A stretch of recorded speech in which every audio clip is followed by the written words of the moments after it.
Ladies and gentlemen, Merry Christmas.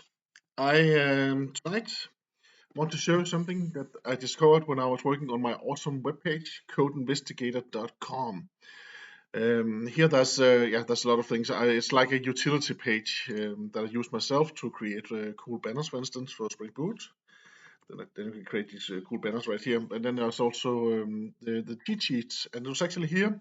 I was adding the HTTP cheat sheet right here. And then when I look up the HTTP code of, for instance, 4.1 and 4.3, which I'm always mistaken for being in other, like 4.1 is unauthorized and 4.3 is forbidden.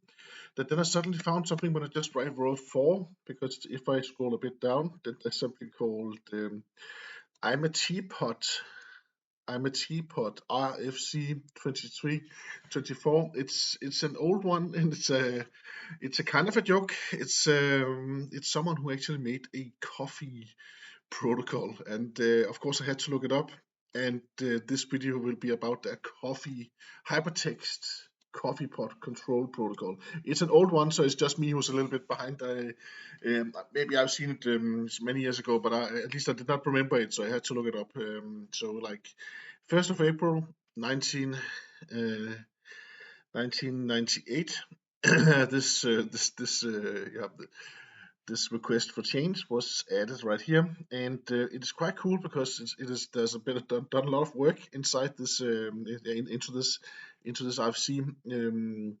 It describes that instead of a post method, then we should actually also add a brew method, HTTP brew, because there might be already a coffee brand that would actually take that could actually take legal actions if we continue using the post method. So it's quite amusing. It is awesome, especially if you are a programmer, if you're a nerd, if you like the REST API, then you definitely would like to read this one right here. You can go to rfc-editor.org, RFC, and then you write RFC 2324, and then you will actually find that. You can also just search for the HTTP code 418. Then there's a lot of there are a lot of resources out there on that one. That's also something that they have the safe response headers, so you actually have to repeat the request before the coffee.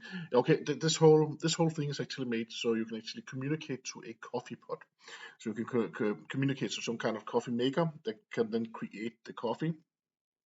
So this is client server communication as we're used to, and it is possible to use this one right here.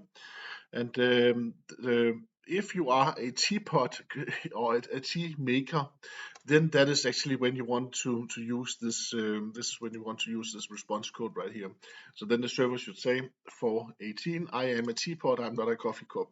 That is what is yeah, that is the purpose of this HTTP code right there. The funny thing is, it's actually mentioned a lot of places. Also, if you look up at Mozilla developer, no, Mozilla.org, of course, this is the MDN web docs right here. Then there is the I'm a teapot. It's actually mentioned as one of the HTTP requests that are possible to to use. And also then I searched Stack Overflow. There was actually some examples of people that actually use that HTTP code, but they used it for they changed the meaning to something else. So when the servers, when there was something with Nginx, when the routes under certain conditions, then the server would actually return 418, I'm a teapot instead.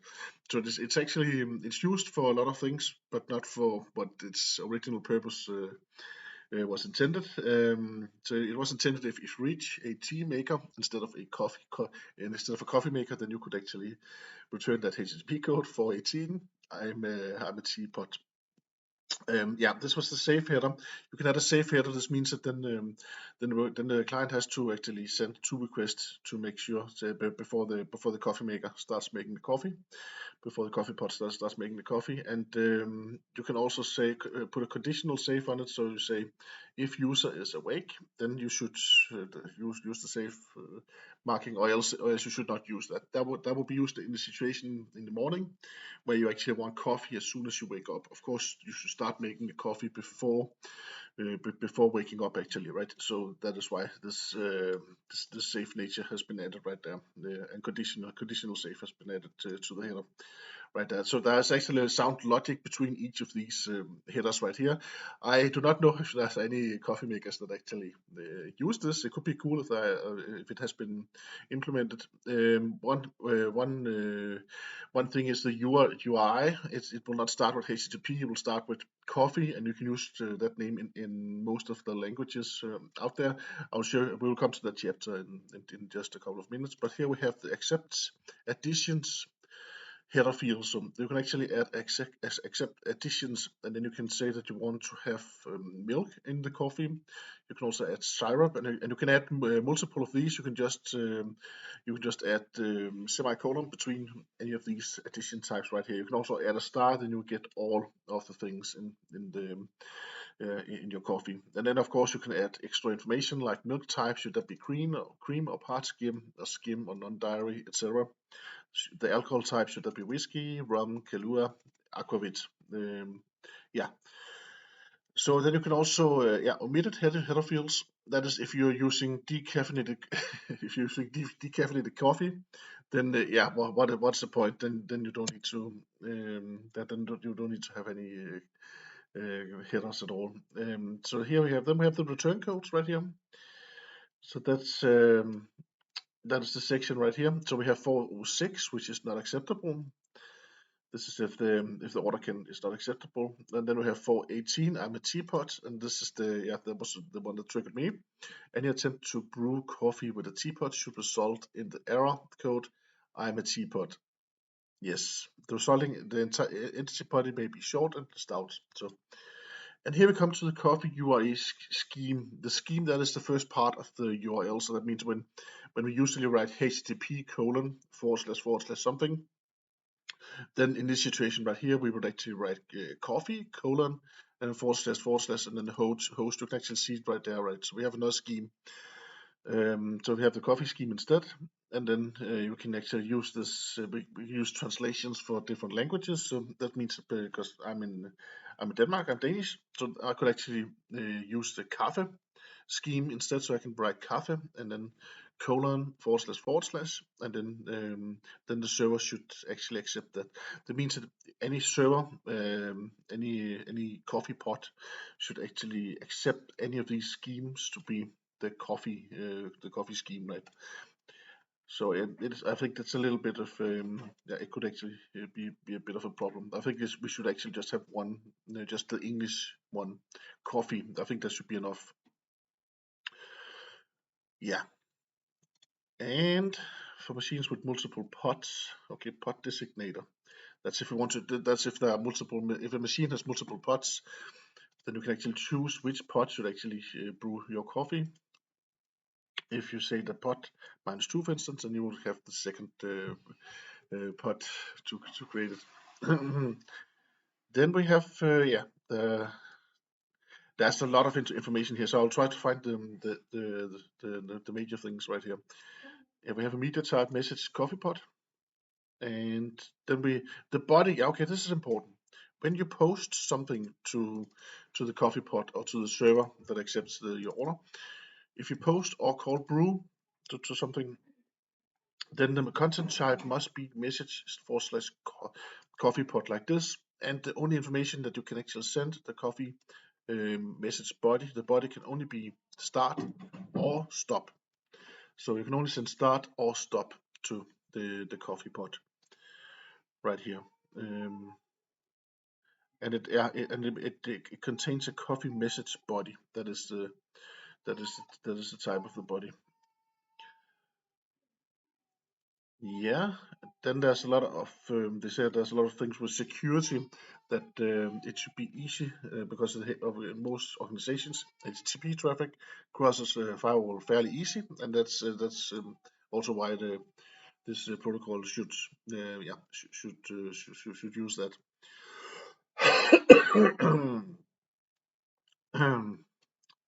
And that's because it should be easy to get coffee, right? So system management considerations, security considerations. They actually say here that the filtration is not a good virus protection method. So yes, And this is all of them. Yeah, thank you to all of the contributors. It is quite awesome. It is quite awesome. I just thought this was it was really impressive and also funny that so many pages, so many very serious pages and serious sites actually mention 418 as a request as a request type, as a code, HTTP status code that can be used to return from the server. And and it is quite silly, right? It's I'm a teapot, so but we're allowed to use it, so that's quite cool.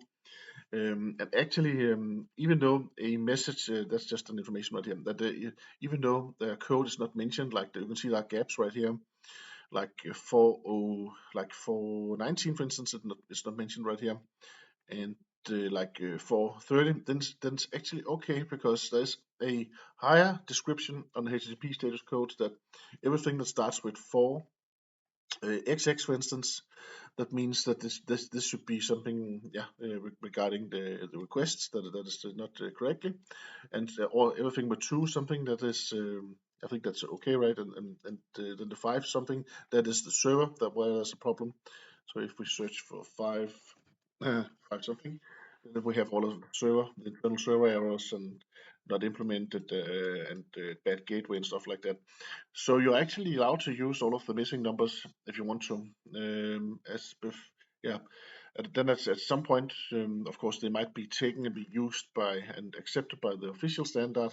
And then, of course, if your implementation is a bit contradictory to the official standard, then of course you have to just change that code.